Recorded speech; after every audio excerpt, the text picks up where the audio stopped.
right, welcome back to Flying Colors and the action of 7 October 1795. And I owe an apology regarding the previous episode. I did not give the correct information. Now, the action of 7 October 1795 is known as the Convoy of the Levant, and that means that, and I think the game designers did well, apart from all this British and the French, there would be convoy, and this was a big thing during this era.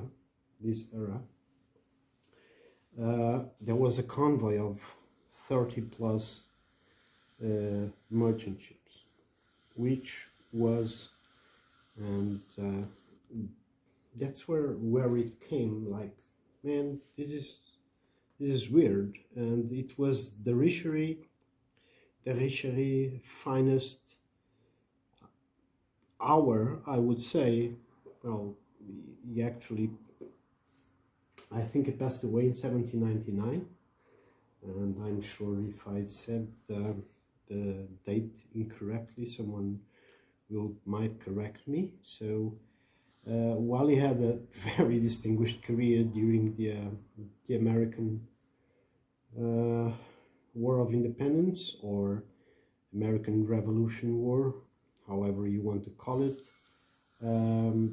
this was an absolute and strategic victory. I mean, you completely capture an entire convoy. It's like the French Navy was emulating again the 1600s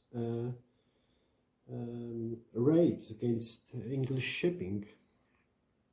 But yeah, I just wanted to say very sorry for that.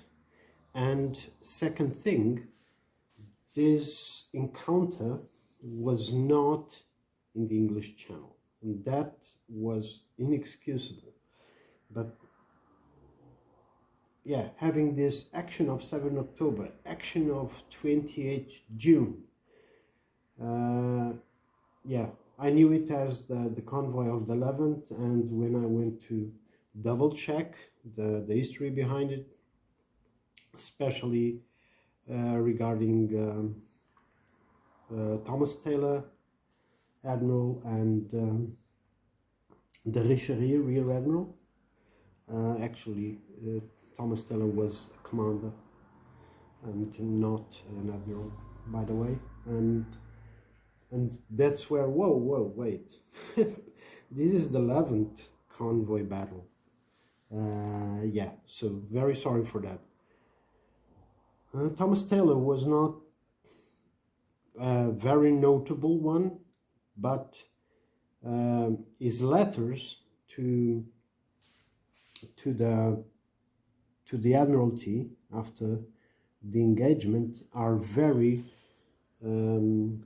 very clarifying of the dilemma he was posed to, because you have to think, this is what he has, and I mean, the Tisiphone doesn't even count in I mean, it does count, but the main purpose was actually for the Tisiphone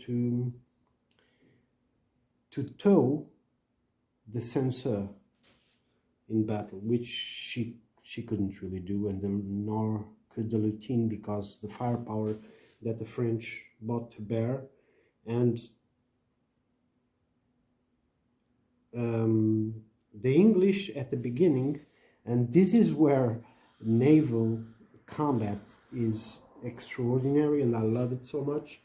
The information gathering is not as linear or clear as in land, when you see bright uniforms, and we're talking about yeah, 7 Years' War, or pretty much musketeer. You see a third rate in the distance, and you see a frigate in the distance. What you see first is the rigging type, and it's pretty much the same. That's why Taylor, in the report of the first sightings, he erroneously identified, like, I think it was 4 of the French ships as frigates and not as 74 gunners. So his initial idea was to protect the convoy and fend off the raiders, because it was normal that the French acted like that, like 174 and like 4 or 5 frigates in support. And it was not. It was an entire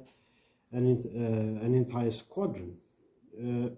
Was not really purposely, but hunting for the convoy. Although they had news of it, it was impossible.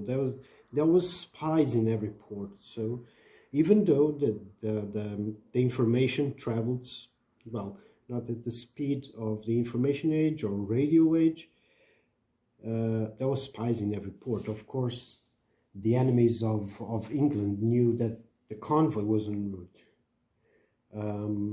Where the convoy was at any given point, it was impossible to know, because once the fleets get out of sight of port, there's no way you can know where it is, or you are not going to sail after it, you being a spy in a schooner, and see where they are. How can you relay it back without radio and all that? So that's why Age of Sail is, I love it. I love it. There's a lot of command possibilities to design Age of Sail games.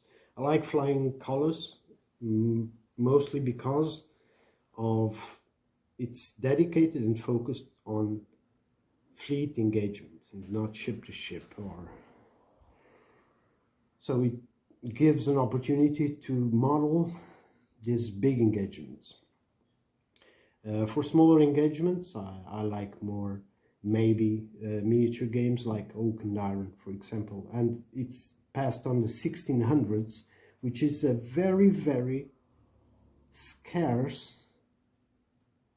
era, depicted at the tactical level in naval in cardboard.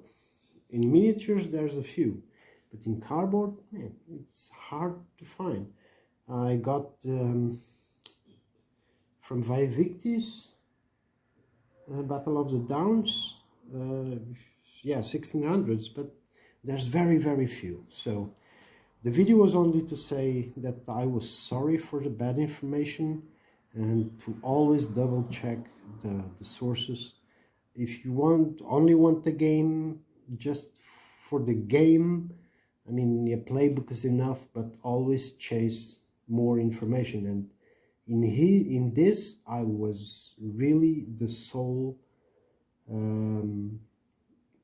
person or entity to blame, really, because I should know better. So thanks, and see you on the initial turns, because I am very sure that the first turns will be just yeah, see what happens. The British have a lot of decisions to make, what they're gonna do, really.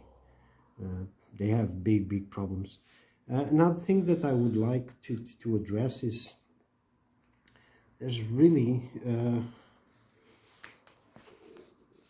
what could be extra use for the frigates, like having tow lines, or even relaying commands to the out-of-command ships. But I might think about that as special rules for other scenarios and include them. But, well, this being I'll play both sides, and having played face-to-face in the Sunday with a friend, the British they stood absolutely no chance. The wind didn't change. It was very problematic. So against myself, I'll try a different strategy this time. So let's see how it goes. Remember, this is the escort of the convoy. There's 30 merchant ships that they need to protect. And the French have just came upon the convoy, and this is big. At the comparison level, I would say this is Operation Pedestal, if we were talking about World War II. So that's that important. So see you in the next video.